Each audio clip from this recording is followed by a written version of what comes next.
Cornea donation के लिए awareness, लोगों को अवेयर होना बहुत ज़रूरी है। हमारी अगर डिमांड की बात करें तो बड़े सारे लोग हैं जिन्होंने ज़रूरत है कॉर्निया डोनेशन दी, पर उन्होंने अख मिलती नहीं है। इन्ने ज़्यादा लोग जिन्हें आगे आने चाहिए डोनेशन करके उतने नहीं आते ने, तो इस करके ये आपकी बात बिल्कुल बिल्कुल सही है कि इसमें कमी है कॉर्निया डोनेशंस में, और इसमें जो गैप है वो काफ़ी ज़्यादा है। यहाँ का बताऊँ पीजीआई का, तो हमारे पास कम से कम 2,500-3 हज़ार लोग ऐसे हैं जो इंतज़ार कर रहे हैं कि उन्होंने अख का ऑपरेशन हो जाए और ट्रांसप्लांट हो जाए कॉर्निया, ताकि नज़र बन जाए। एक साल में ਆਪਾਂ सिर्फ 500-600 लोगों का ही ट्रांसप्लांट कर पाते हैं, क्योंकि उतनी की डोनेशन आती है, और लोगों को इसमें ज़्यादा से ज़्यादा आगे आएँ ताकि लोगों को ज़्यादा से ज़्यादा फ़ायदा हो। तो ये तो मेरी आपसे रिक्वेस्ट रहेगी, गुजारिश रहेगी कि आप सब लोग इसके बारे में सोचें, समझें, बात करें एक दूसरे से, और लोगों की मदद के लिए आगे आएँ। ਚਾਹੇ ਅਸੀਂ ਕਹੀਏ ਅਵੇਅਰਨੈਸ ਦੀ ਕਮੀ ਹੈ, ਪਰ ਸਾਨੂੰ ਜਿਹੜੀਆਂ ਆਈ ਡੋਨੇਸ਼ਨ ਜਿਹੜੀ ਆ ਉਹ ਨਹੀਂ ਮਿਲ ਪਾ ਰਹੀ, ਜਿਸ ਕਰਕੇ ਜਿਨ੍ਹਾਂ ਦਾ ਆਈ ਵਿਜ਼ਨ ਜਿਹੜਾ ਹੈ ਚਲਾ ਜਾਂਦਾ ਉੱਥੇ ਬੜੀ ਦਿੱਕਤ ਆ ਰਹੀ ਹੈ। ਉਹਨਾਂ ਮਰੀਜ਼ਾਂ ਨੂੰ ਬੜੀ ਦਿੱਕਤ ਆ ਰਹੀ ਹੈ, ਕਿਉਂਕਿ ਉਹਨਾਂ ਨੂੰ ਕੋਰਨੀਆ ਦੀ ਜਿਹੜੀ ਕਮੀ ਹੈ ਉਸ ਦੇ ਕਰਕੇ ਉਹਨਾਂ ਦਾ ਇਲਾਜ ਨਹੀਂ ਹੋ ਪਾਉਂਦਾ। ਸਾਡੇ ਨਾਲ ਪੀਜੀਆਈ ਚੰਡੀਗੜ੍ਹ ਪੀਜੀਆਈ ਜਿਹੜਾ ਹੈ ਬਹੁਤ ਵੱਡਾ ਹਸਪੀਟਲ ਹੈ, ਉੱਤਰ ਭਾਰਤ ਦਾ ਸਭ ਤੋਂ ਵੱਡਾ ਹਸਪੀਟਲ ਹੈ। ਉਹਨਾਂ ਦੇ ਆਈ ਡਿਪਾਰਟਮੈਂਟ ਦੇ ਹੈੱਡ ਹੈਗੇ ਐਸਐਸ ਪਾਂਡਵ ਸਾਹਿਬ, ਉਹਨਾਂ ਨਾਲ ਗੱਲਬਾਤ ਕਰਦੇ ਹਾਂ। ਪਾਂਡਵ ਸਾਹਿਬ, ਇਹ ਗੱਲ ਕਿੰਨੀ ਕੁ ਸੱਚੀ ਹੈ ਕਿ ਅਵੇਅਰਨੈਸ ਦੀ ਕਮੀ ਕਰਕੇ ਸਾਨੂੰ ਜਿਹੜਾ ਕੌਰਨੀਆ ਹੈ ਉਹ नहीं मिल पा रहा? ये बिल्कुल सच है जी, क्योंकि जो कॉर्निया डोनेशन के लिए अवेयरनेस, लोगों को अवेयर होना बहुत ज़रूरी है। तो जैसे हमारी अगर डिमांड की बात करें तो बड़े सारे लोग हैं जिन्होंने ज़रूरत है कॉर्निया डोनेशन दी, पर उन्होंने अख मिलती नहीं है, क्योंकि इन्ने ज़्यादा लोग जिन्हें आगे आने चाहिए डोनेशन करके उतने नहीं आते ने। तो इस करके ये आपकी बात बिल्कुल बिल्कुल सही है कि इसमें कमी है कॉर्निया डोनेशंस में, और इसमें जो गैप है वो काफ़ी ज़्यादा है। अगर मैं आपको अपने यहाँ का बताऊँ पीजीआई का, तो हमारे पास कम से कम 2,500-3 हज़ार लोग ऐसे हैं जो इंतज़ार कर रहे हैं कि उन्होंने अख का ऑपरेशन हो जाए और ट्रांसप्लांट हो जाए कॉर्निया, ताकि नज़र बन जाए। लेकिन एक साल में ਆਪਾਂ सिर्फ 500-600 लोगों का ही ट्रांसप्लांट कर पाते हैं, क्योंकि उतनी की डोनेशंस आती हैं। तो ये बिल्कुल ठीक है, ज़्यादा डोनेशंस चाहिए और लोगों को इसमें ज़्यादा से ज़्यादा आगे आएँ ताकि लोगों को ज़्यादा से ज़्यादा फ़ायदा हो। तो ये तो मेरी आपसे रिक्वेस्ट रहेगी, गुजारिश रहेगी कि आप सब लोग इसके बारे में सोचें, समझें, बात करें एक दूसरे से, और लोगों की मदद के लिए आगे आएँ। ਡਾਕਟਰ ਸਾਹਿਬ, ਇਸ ਮਿਥ 'ਚ ਕਿੰਨੀ ਕੁ ਸੱਚਾਈ ਹੈ ਕਿ ਅਗਰ ਮੈਂ ਅੱਖ ਡੋਨੇਟ ਕਰਦਾ ਤਾਂ ਜਿਹੜਾ ਮੇਰਾ ਅਗਲਾ ਵਰਤ ਹੋਏਗਾ, मैं मतलब कि अंधा पैदा होऊंगा? देखिए, ये तो मुझे नहीं लगता इसमें कोई सच्चाई है, कोई अगला जन्म किसने देखा है। लेकिन जो अच्छा काम इस ज़िंदगी में करके जाएंगे, जो भला करके जाएंगे, उसका भला ही होता है। तो हमारे तो कोई भी धर्म है वो यही कहेंगे कि जिसने इस संसार में अच्छा किया है, भले काम किए हैं, उसका कभी बुरा तो हो नहीं सकता। तो इससे अच्छा काम और कोई हो नहीं सकता कि अगर आप एक किसी आदमी को अगर आप जीवन दान दे रहे हो एक तरफ से, है ना, जो आँखों का दान तो एक जीवन दान की तरह ही होता है। तो मुझे लगता है इसमें तो इस बारे में तो कुछ ज़्यादा परेशानी की बात होनी नहीं चाहिए, कुछ ज़्यादा सोचना नहीं चाहिए, क्योंकि जो भला है तो उसका कहते हैं कर भला हो भला। तो इसमें मुझे लगता है कोई ऐसी बात नहीं है। डॉक्टर साहब, एक बंदा जब अपनी आँख डोनेट करता, हालांकि मेरे ख्याल डेथ होने तो बाद देनी होंदी है, जीवित बंदा तो शायद डोनेट नहीं कर सकता, तो एक बंदा की वो दो बंदिਆਂ ਨੂੰ सर ज्योति दे ਜਾਂਦਾ है? बिल्कुल जी, दो तो भी ज़्यादा दे जाता है, क्योंकि एक बंदे दी जैसे 2 आँख है तो वो 2 आदमियों को रोशनी तो दे ही सकती है। लेकिन आजकल टेक्नोलॉजी इतनी बढ़ गई है कि इन्हें ज़्यादा इम्प्रूव कर गई कि हम एक आँख को हम 2 में भी ट्रांसप्लांट कर सकते हैं। तो कहने का मतलब है कि एक आदमी अगर मतलब 4 बंदों को रोशनी दे सकता है? 4 बंदों को भी रोशनी मिल सकती है। वो कैसे संभव होगा?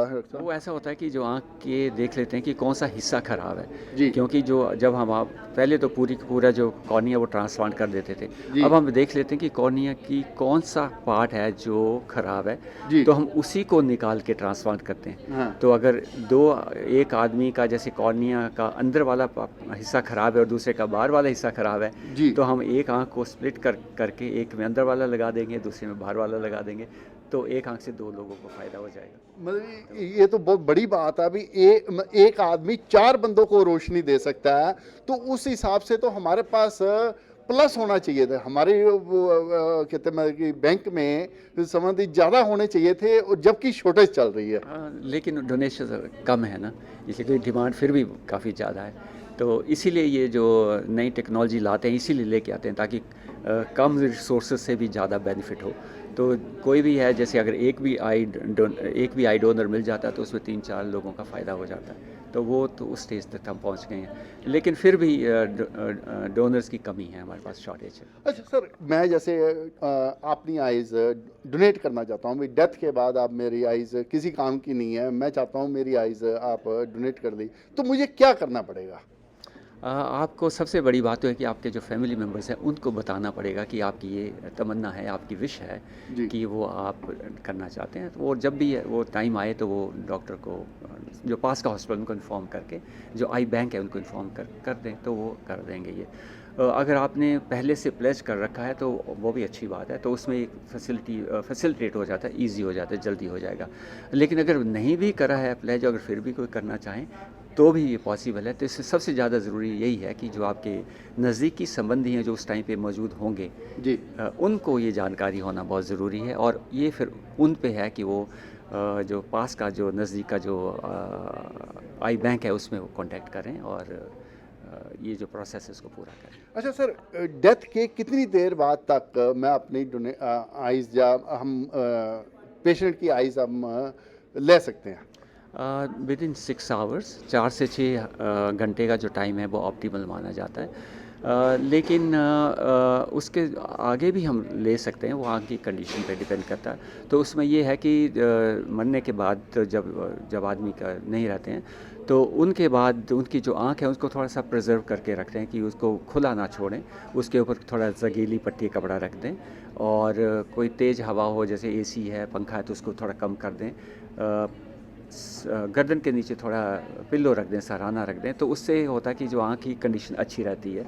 और उसमें अगर हम देखते हैं कि अगर अच्छी होगी तो हम 6 घंटे के बाद भी ले लेते हैं, 7-8 घंटे, 10 घंटे तक भी ले लेते हैं, क्योंकि वो जो आँख है उसकी कंडीशन अगर अच्छी है तो वो यूज़ हो जाएगी। अच्छा डॉक्टर साहब, हाँ जी, डॉक्टर साहब मैं ये जानना चाह रहा था किस एज में, मतलब किस एज का मरीज डेथ के बाद, जैसे कई तो बुजुर्ग हो जाते हैं 80 साल 85 साल, जिनको दिखना भी बंद हो जाता है, और कई जंग एज में भी चले जाते हैं, तो किस एज वाला पेशेंट जो है आपको आइज़ जो है अपनी डोनेट कर सकता है? नहीं, आपने बहुत अच्छे सवाल पूछे हैं आपने। ये जो है ये इसमें एज का कोई बार नहीं है। हम बहुत छोटे से बच्चों से लेके बड़े बुज़ुर्गों तक सभी की